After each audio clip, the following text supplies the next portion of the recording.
What is good, y'all? Welcome back to Chris and Ralph Productions.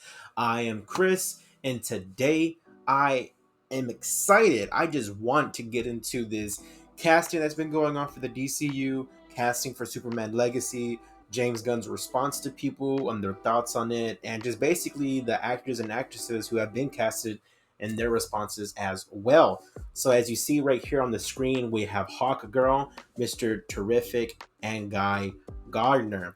But before we get into that, I just want to just say if you haven't subscribed yet, hopefully I earned your subscription by the end of this video. If you want to keep up with all DCU and MCU news as well, please consider subscribing to our channel. I do daily shorts, if not daily, most of the week, but most of the time is daily shorts. Basically, updates, thoughts, reviews, things like that. We are a small channel, but any support helps. And yeah, let's go ahead and let's get into this. So, if you have been subscribed to us for a while, then you know that Ralph and I are beyond excited for the DCU, for what James Gunn and Peter Safran has to offer. I know a few weeks ago they got casting for Superman and for Lois. You can watch our video, our reaction on that. But basically, David Corenswet, who was a lot of people's favorite for the longest, and Rachel Brosnahan are going to be Lois Lane and Superman. Rachel Brosnahan, she's an award-winning actress, so many awards. David Corenswet, a young, up-and-coming actor. I think he's like 29. I mean, not young, like 19, but like a good actor who is good for this role, for this Superman role. And let's see how that works out. I'm looking forward to it. But yesterday we got three roles, and today we got one role. Let's go ahead and get into these three right here. So Hawkgirl is going to be played by Isabella Merced, and then Eddie Gathegi is going to play Mr. Terrific, and then Guy Gardner is going to be played by Nathan Fillion. This is from the Vanity Fair, written by Anthony Bresnikan. I think I pronounced that right. All right, so let's go ahead and get into this. So, Elizabeth Merced, she was in Dora the Explorer. She was in that family movie with Mark Wahlberg, I think, and some other stuff. Um, and then I'm gonna pronounce his name, Eddie Gathegi. From what I know him from is obviously X-Men First Class. Came back way in 2011. He basically was a character Darwin. His character could not die, and he was the first mutant killed off. So that sucked. But his short time that he was on that screen and in those scenes, he actually was a lot of people's favorite character in those scenes. It did not last long. And obviously Nathan Fillion right here, James Gunn's close friend. Been working with him for years. He was just in Guardians of the Galaxy 3. He's in the Suicide Squad as TDK, so I'm curious how that's going to work out. So TDK survives at the end of the Suicide Squad. From what we last see of him surviving, he gets all shot up, but he's still alive. He was breathing on screen. I think James going to address that, but I don't know. But let's go ahead and get into this article. So right here, just basically a breakdown of the casting. Last night it was announced, I think around like 6:30 my time. I think I was making dinner, so I was like an hour or two late to this news, which never happens. I'm usually like refreshing my stuff whenever I can just to see if any news breaks, and I was behind on that. But all that it says is that it's set to come out in 2025. I believe yesterday or the day before is 2 years to the day that Superman Legacy comes out, so that's really exciting. And they start shooting on January 2024, so that is a lot sooner than what people thought. James Gunn actually revealed that a few weeks ago. I think probably like a month ago. They're gonna start shooting in January. So what we're approaching the middle of July. So let's say August, September, October, November, December. So about 5.5 months, maybe 6 months, depending on when they start shooting in January. So about 5.5 to 6 months until we actually start shooting. Till they actually start shooting, not we. I mean, I'm not in the film, obviously, but I am a massive fan. Okay. And then right here, she's in Dora the Explorer, Isabella Merced, Dora the Explorer, Lost City of Gold. I did not see those two, but we shall see. And then, like I mentioned, Mr. Terrific. So these three characters, let's get into these three characters. Hawkgirl. Let's start with her first. So obviously, you know that Hawkman was in Black Adam, who was played by Aldous Hodge. In our review for Black Adam that we did last year, Aldous Hodge was my favorite character in that film. And I know I was very animated in that review that I want to see him continue play Hawkman, and I want to see what they do with that character.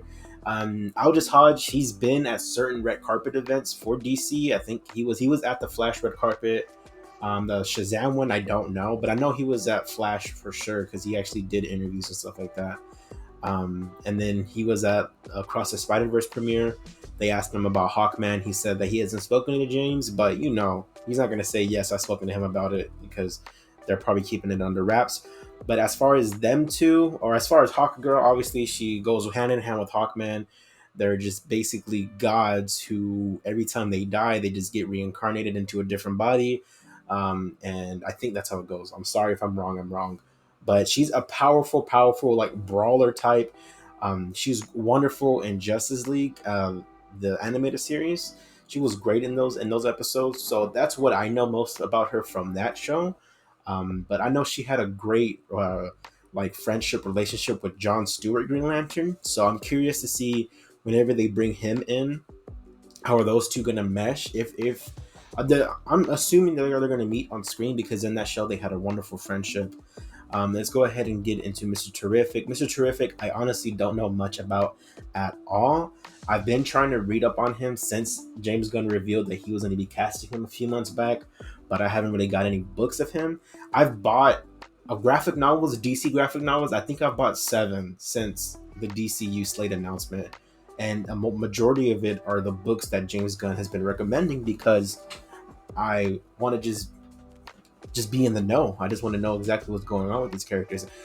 I have so many graphic novels, but those for sure, I bought a bunch of them around the time he announced the projects. Mr. Terrific, like I mentioned, don't know much about him, but the casting I think was wonderful. That actor, just from what I've seen of him on screen, he has like this gravitas to him. He can really get serious and monotone, but in a good way. He can kind of carry scenes if he has to.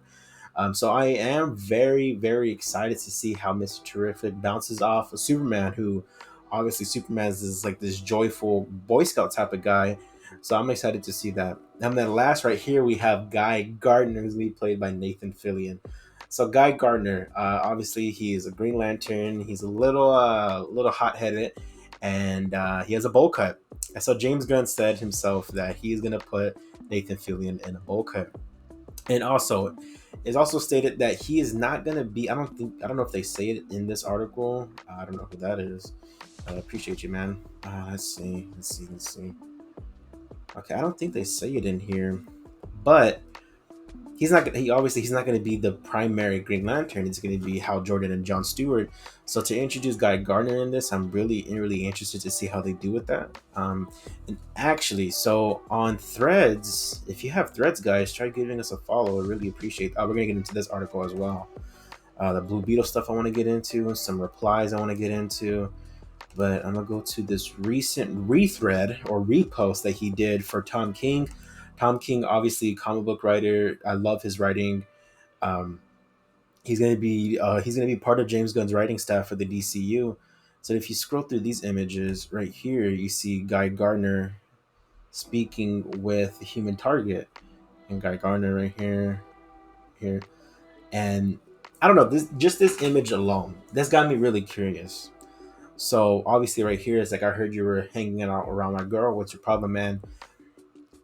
And just based off of this panel, I'm trying to like draw in my mind what his interactions would be with Superman.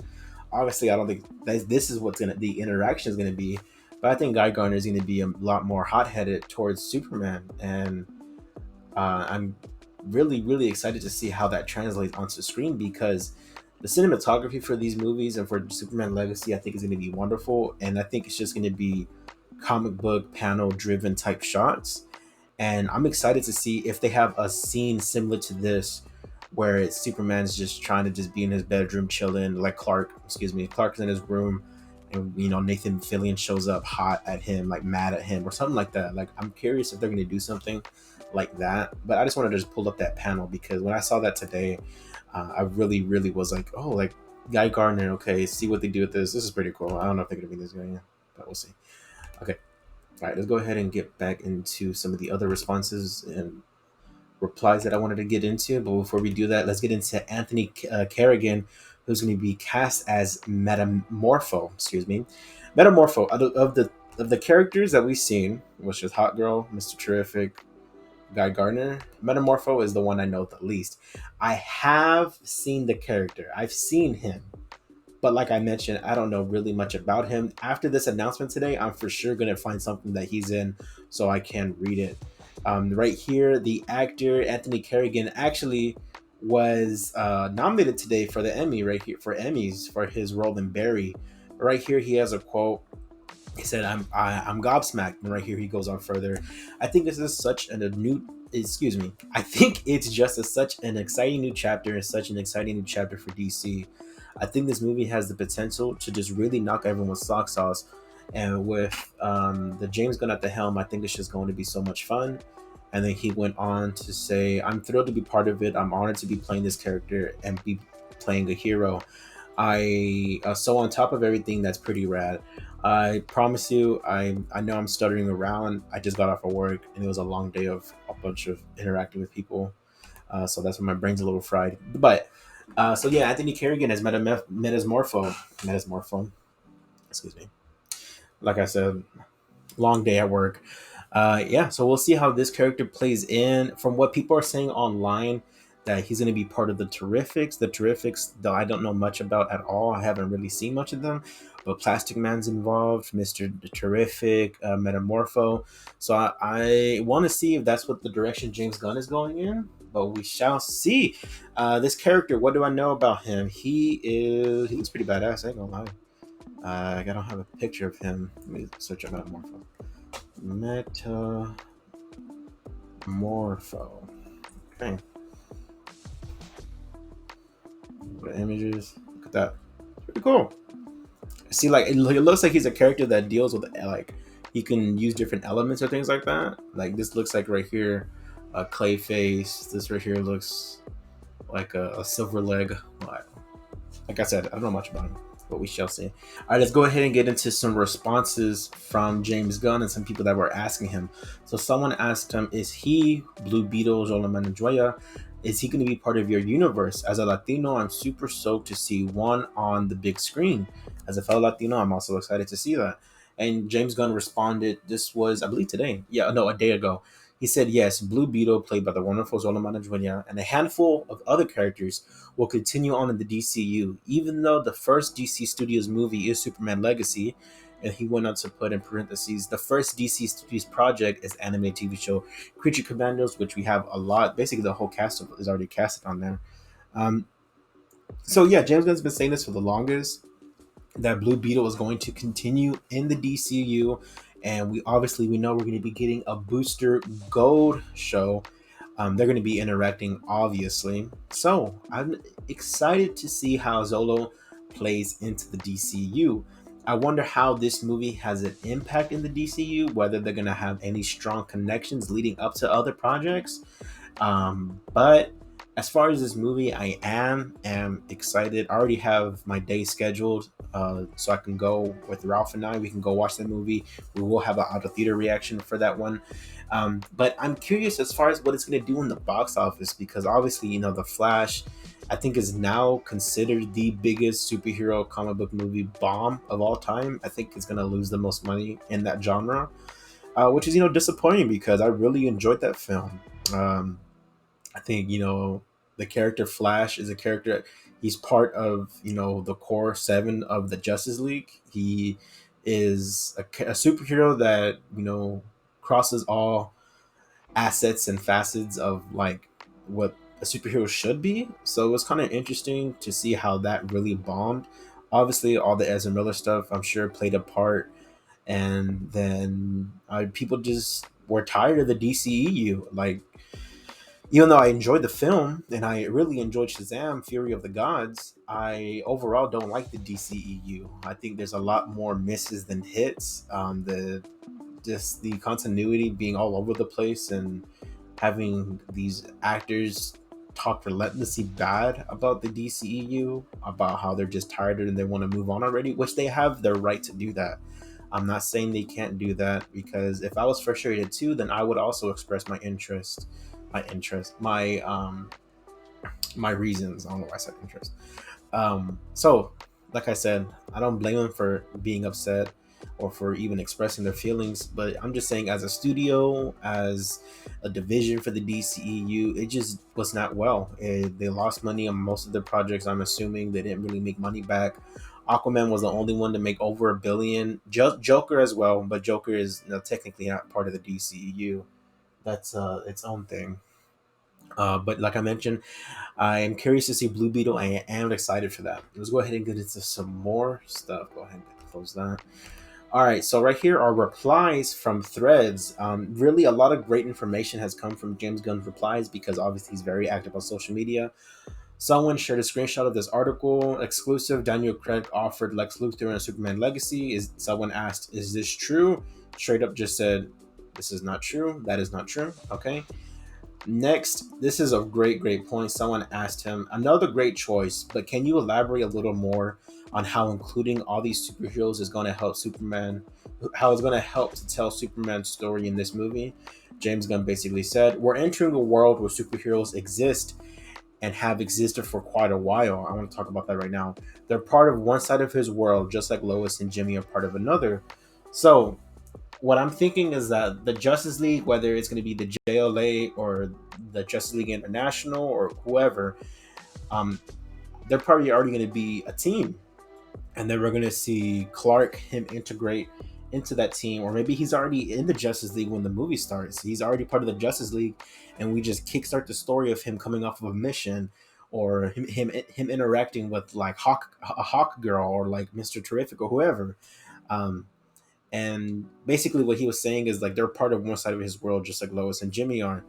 So James Gunn was saying in another reply, I don't know if it's on here on Threads, basically that like it's not fair to only tell one side of the story. Why should we only tell just his human side, Clark? Why should we only tell his side with Lois Lane and Jimmy Olsen? Superman knows more people besides them two.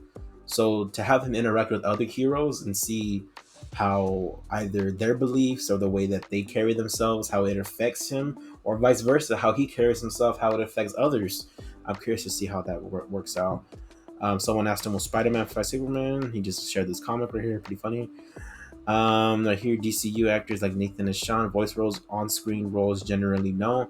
Does this mean DCU actors can play more than one role like Nathan and Sean? Voice roles, yes. On-screen roles, generally no. So we know that Nathan Fillion is going to be the exception. I don't know if they're going to retcon TDK or they're just going to have Nathan Fillion play two people. Which if it does, I mean, I don't care. I think that's pretty funny, pretty cool to have Nathan Fillion be TDK, who's the detachable kid. I love that one. All right, this is the one that I really wanted to get into because obviously people all over social media, as they have their right to complain and be upset, that they complain about the most minute things. You know, I complain about minute things as well, but let's go ahead and get into this. Someone asked, or someone said, I'm a little worried the film will focus too much on setting up other heroes. Will the other heroes have a big impact on the story, or will they just play a small part in the story? I still trust you'll do something clever with it because Guardians of the Galaxy and the Suicide Squad felt so disconnected from everything else in the franchises, which is true. Guardians is its own asset, its own facet of the MCU. You don't need to watch other Marvel movies to understand Guardians. Maybe Infinity War, or not maybe Infinity War and Endgame, but that's pretty much it. You don't really need to see anything else. Thor: Love and Thunder, you really don't need to watch that either because they're only in it for like not even a handful of minutes. And this was James Gunn's response. I've never used one movie to set up another movie, which is very true. The characters are there because they help to tell Superman's story better, not so we can just set up a separate projects in the franchise. Superman and Lois are the very clear protagonists.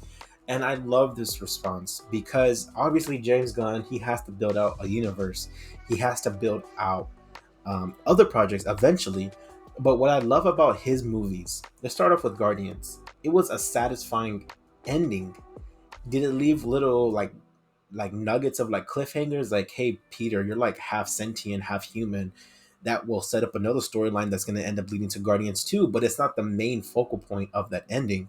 The ending of Guardians is like these ragtag group of criminals came together to save the galaxy, and now they're the Guardians. And if that was the only Guardians movie, then that's a satisfying film.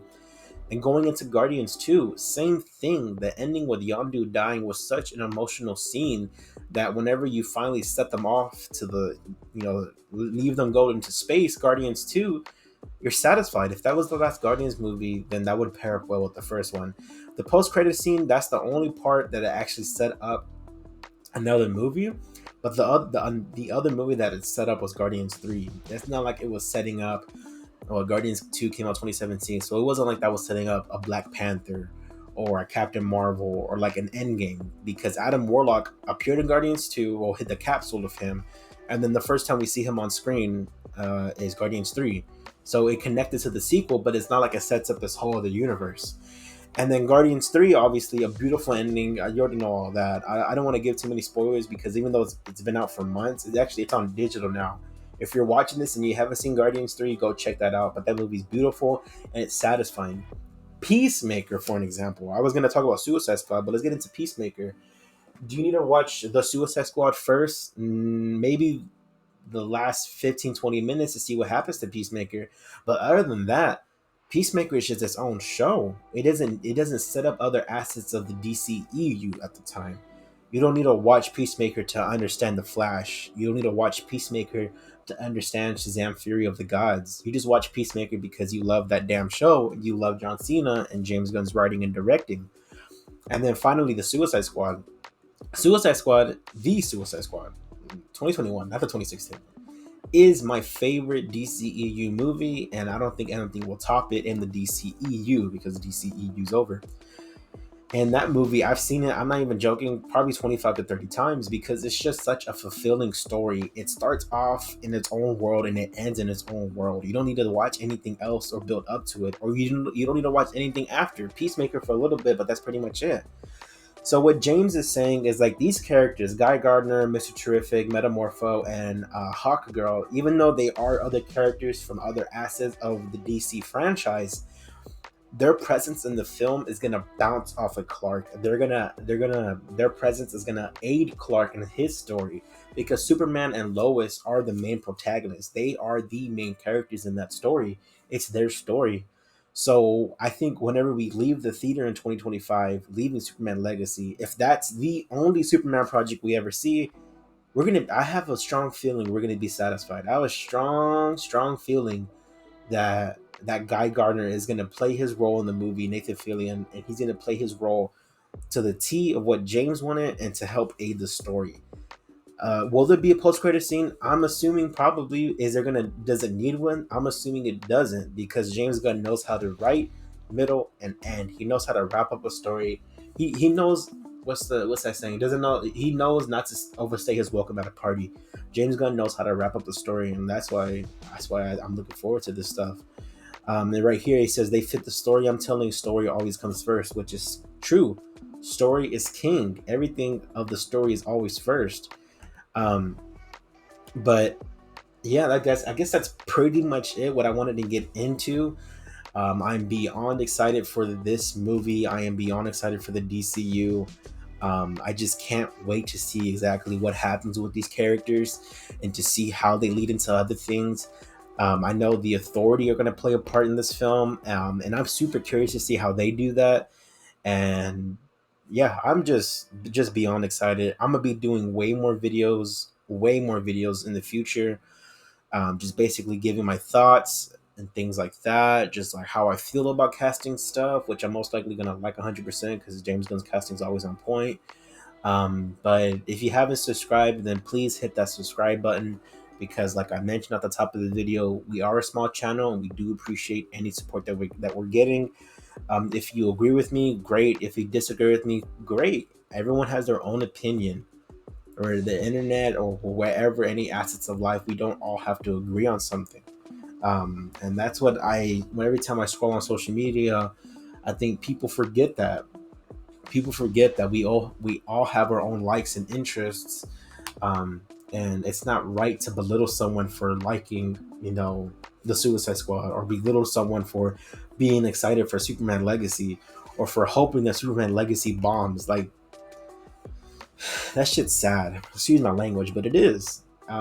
We should root for these movies, regardless if it's your favorite director or not. I was excited for the Snyder Cut. I watched it multiple times because I thought it was a fun movie. I never wanted it to fail. I never wanted Justice League to fail. I never wanted these films to fail. I want all these films to succeed, whether they do or they don't. That's just up to the general audience. But I, as a comic book fan, will always root for these movies and will always want what's best for the story, wants what's best for the universe. And James Gunn completely understands that. But that's pretty much all I got to say, guys. Please like, share, and subscribe. As always, I am Chris. Peace.